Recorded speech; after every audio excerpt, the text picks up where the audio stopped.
الحمد لله رب العالمين والصلاة والسلام على سيد المرسلين أما بعد فأعوذ بالله من الشيطان الرجيم بسم الله الرحمن الرحيم والصلاة والسلام عليك يا رسول الله وعلى آلك وأصحابك يا حبيب الله.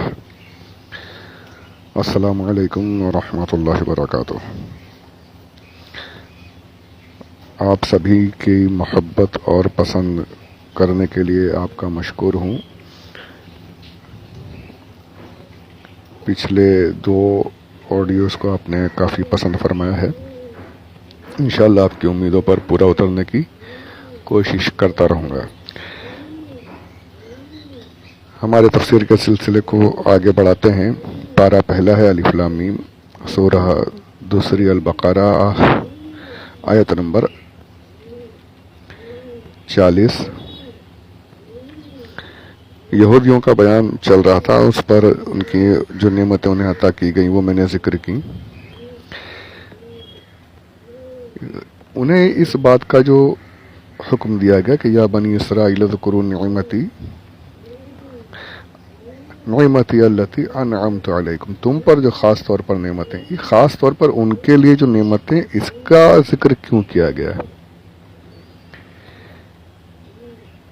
انسان کو جب کسی چیز کے بارے میں یہ احساس ہو کہ یار یہ تو صرف مجھے ہی دیا گیا ہے، اور چیزیں جو سب کو ملی، پانی سب کو مل رہا ہے، بارش، ہوا، سورج کی روشنی، یہ سب کو مل رہی ہے، لیکن اس کے علاوہ اگر کسی کو محل، حکومت اور اولادیں وغیرہ ملے، خاص اسی کو ملے، تو پھر اس کو تو اور زیادہ شکر ادا کرنا چاہیے اللہ عز و جل کا کہ اللہ تیرا کتنا بڑا احسان ہے کہ تو نے یہ خاص نعمتیں مجھے عطا کی ہیں، اور زیادہ شکر ادا کرنا چاہیے. اس لیے کہ تمہیں اتنی نعمتیں میں نے دی ہیں، یہ خاص تمہیں ملی، اوروں کا اس میں حصہ نہیں ملا ہے. یہ خاص نعمتیں تمہارے لیے ہیں، تو تمہیں تو اور زیادہ فوراً شکر ادا کرتے ہیں فوراً ایمان لے آنا چاہیے. شکر ادا کرتے ہوئے ایمان لے آنا چاہیے. میرے محبوب صلی اللہ علیہ وآلہ وسلم پر فوراً کلمہ پڑھ کر ایمان لے آنا چاہیے کہ یہ وہ ہیں، یہ وہ نبی ہیں کہ جو قیامت تک تمہارے نبیوں کا چرچا بھی کرتے رہیں گے. اسلام وہ دین ہے کہ جس میں تمہارے نبی موسیٰ علیہ السلام، عیسیٰ علیہ السلام، ان سب کا بھی ذکر ہے. جب تک قیامت تک اسلام رہے گا تمہارے نبیوں کا چرچا بھی ہوتا رہے گا. تو تمہیں تو اپنے نبیوں کی بات کو رکھتے ہوئے فوراً محمد صلی اللہ علیہ وآلہ وسلم پر ایمان لے آنا چاہیے. یہ ایسی نعمت ہے جس میں تم اکیلے شامل ہو، اتنی نعمت. تو پھر ان نعمتوں کا حق ادا کرو، شکر ادا کرو اور اسلام کو قبول کر لو.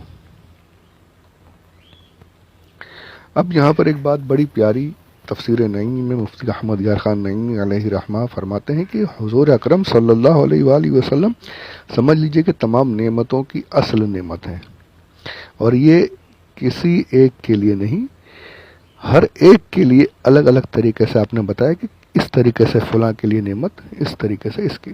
اب وہ آپ سنیے، انشاءاللہ جھوم اٹھیں گے کہ ہمارے آقا صلی اللہ علیہ وآلہ وسلم اللہ کی عظیم ترین بلکہ سب سے بڑی نعمت ہیں، نعمت کبریٰ ہیں. ایک وہ کس طریقے سے، اب دیکھیں سارے عالم کے لیے، سارے جہان کے لیے حضور صلی اللہ علیہ وآلہ وسلم نعمتیں کیسے. اللہ عز و جل نے ارشاد فرمایا وَمَا أَرْسَلْنَاكَ إِلَّا رَحْمَةً لِّلْعَالَمِينَ، سورہ انبیاء آیت نمبر 107، کہ سارے جہان کے لیے میرے آقا رحمت بن کر تشریف لائے. تو حضور کے صدقے میں سارا جہان عذاب سے محفوظ ہے، تکلیفوں سے، عذاب سے، اخروی عذاب سے. اللہ نے اپنے حبیب کی رحمت کے صدقے میں پناہ میں رکھا ہے سارے جہان کو. یہ ہوا ایک طریقہ کہ یہ اس طریقے سے حضور رحمت کے طریقے سے نعمت ہے سارے جہان کے لیے. اب خاص طور پر صرف مومنین کے لیے رحمت اور مومنین کے لیے نعمت. وہ کیسے؟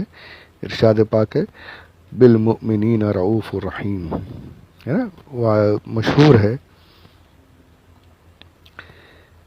آیت پاک پھر ایک جگہ اور ہے لقد من اللہ علی المؤمنین، اپنا احسان جتایا پروردگار نے کہ مومنین پر احسان کیا، اپنا رسول بھیجا.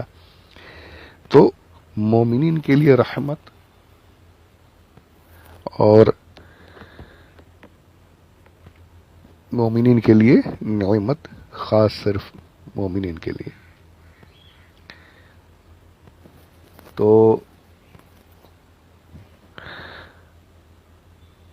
اب یہ دنیا کے لیے مومنین کے لیے رحمت. اس کے بعد میرے آقا صلی اللہ تعالی علیہ وآلہ وسلم کی شان دیکھیے کہ جو انبیاء علیہم السلام پچھلے گزرے ہیں ان سب کے لیے بھی حضور نعمت ہے کہ حضور جب تشریف لائے تو آپ نے سب کی تصدیق کی، سب کی رسالت اور نبوت پر ایمان لانے کی تعلیم عطا فرمائی کہ سارے نبی سچے ہیں، سارے نبی اللہ کے بھیجے ہوئے. بلکہ یہاں تک ہوا کہ جن کے نام تک لوگوں کو اور جن پر جھوٹی بہتان تراشیاں ہو رہی تھیں ان ساری الزامات کو حضور نے دور فرمایا. بلکہ حضور صلی اللہ علیہ وآلہ وسلم کی وجہ سے حضور کے طفیل میں تمام انبیاء کے نام کے ڈنکے قیامت تک بجتے رہیں گے. یہ بھی یعنی انبیاء کے لیے بھی حضور نعمت ہیں. اور یہاں تک کہ جو بہتان تراشی حضرت مریم یعنی عیسیٰ علیہ السلام کی والدہ ماجدہ ان پر لگی تھی اور انبیاء علیہ السلام پر جو دوسرے الزامات لگے، حضور نے تمام ان الزامات کو رد فرما دیا، ان کے جوابات قرآن نے دیے. یہ حضور کی شان، یہ حضور کے صدقے میں حضور کے طفیل سے تمام انبیاء علیہ السلام کے پر جو الزامات لگے تھے وہ سب اللہ نے دور فرما دیے. جھوٹے الزامات، انبیاء تو ان کی شان ہی الگ ہے، ان پر کیا، ان میں کیا نقص ہو سکتا ہے. چلیے یہ انبیاء کے لیے بھی حضور صلی اللہ علیہ وآلہ وسلم جو ہے وہ نعمت ہے. اب اس کے بعد خاص طور پر یہ یہودی یعنی بنی اسرائیل یہودیوں کے لیے حضور جو ہیں یہ نعمت ہے. کس طریقے سے کہ یہ وہ لوگ تھے کہ جو حضور کی آمد کا اعلان کرتے تھے کہ نبی آخر الزمان آنے والے ہیں، ان کے ایسی نشانیاں، یہ تورات میں سب ہے، آگے انشاءاللہ ذکر آئے گا. سب کچھ وہ اعلان کرتے تھے، لوگ ان کی باتیں کچھ مانتے تھے کچھ نہیں مانتے تھے. اب حضور صلی اللہ علیہ وآلہ وسلم تشریف لائے، انہی نشانیوں کے ساتھ، انہی باتوں کے ساتھ، انہی تمام اوصاف کے ساتھ تشریف لائے تو یہودی تو سچے ثابت ہو رہے تھے. یہودیوں کی باتیں سچی ثابت ہو رہی تھی کہ ہاں یہودی تو سچ بول رہے تھے، یار ایسے نبی تو آ گئے، نبی آخر الزمان تو تشریف لائے، آخری نبی تو آئے. تو یہ تو حضور کا آنا تو یہودیوں کے لیے بھی نعمت تھا، ایسی نعمت تھا کہ جس پر ان کی سچائی ثابت ہو رہی تھی. پر ایسے بدبخت کہ اپنی سچائی ثابت ہو رہی ہے تو پھر بھی اپنے آپ کو ہی جھوٹا کر دیا، حضور کا انکار کرنے لگ گئے، اوصاف کو ماننے سے انکار دیا. آگے اس کا ذکر آئے گا کہ کیوں نہیں مانا انہوں نے، کیوں حضور صلی اللہ علیہ وآلہ وسلم کے خلاف کھڑے ہو گئے. اب حضور جو پچھلی کتابیں تھیں اس کے لیے بھی نعمت ہیں کہ حضور صلی اللہ علیہ وآلہ وسلم تشریف لائے ہیں تو پچھلی کتابیں توریت، انجیل، زبور اور پھر جو دوسرے صحیفے ان کی تصدیق بھی کیسے ہوئی؟ یہ حضور صلی اللہ علیہ وآلہ وسلم کی آمد کی وجہ سے ہوئی. کون جانتا تھا ان کتابوں کو؟ ان کے نام تک لوگوں کو نہیں پتا تھی. میرے آقا صلی اللہ علیہ وآلہ وسلم تشریف لائے ہیں، حضور آئے اور ان کتابوں کا ذکر فرمایا. ان کتابوں کے سچ ہونے پر قرآن اور احادیث میں سرکار نے ثبوت فراہم کیے اور دعویٰ کہ یہ کتابیں جو اللہ نے نازل فرمائی ہیں یہ سب سچی کتابیں ہیں، ان پر بھی ایمان لاؤ. آج کوئی قرآن پر ہی ایمان لائے اور پچھلی کتابوں کو نہ مانے تو اس کا ایمان مکمل نہیں. ہر کتاب جو اللہ نے نازل فرمائی سچی ہے، ان سب پر ہمارا ایمان ہے. آمنت باللہ ملائکتہ کتبہ ورسلہ، تمام کتابوں پر ہمارا ایمان ہے. یہ قیامت تک کے لیے تمام کتابوں کو میرے آقا صلی اللہ علیہ وآلہ وسلم نے سچا ثابت کر دیا.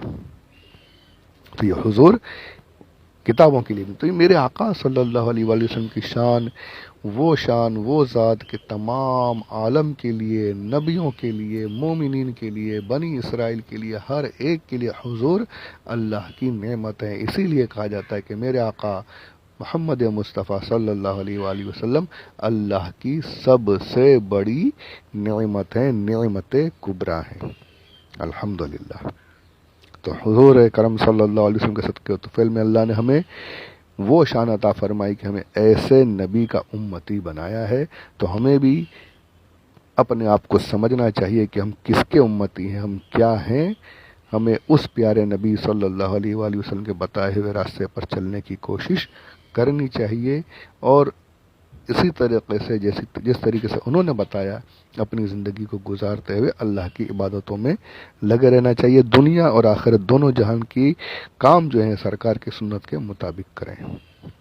اللہ کاش ہمیں توفیق عطا فرما دے، آمین آمین بجاہ نبی الامین صلی اللہ علیہ وآلہ وسلم۔ تو یہ سلسلہ انشاءاللہ جاری رہے گا، آگے اور باتیں یہودیوں کے تعلق سے، عہد و پیمان کے تعلق سے آئیں گے انشاءاللہ۔ سماعت کریں، شیئر کریں، سبسکرائب کریں، آگے بھیجیں، اور خوب ثواب اپنے لیے بھی اور میرے لیے بھی حاصل کریں۔ پروردگار ہماری اس کوشش کو قبول فرمائے، آمین بجاہ نبی الامین صلی اللہ علیہ وسلم، وما علینا الا البلاغ۔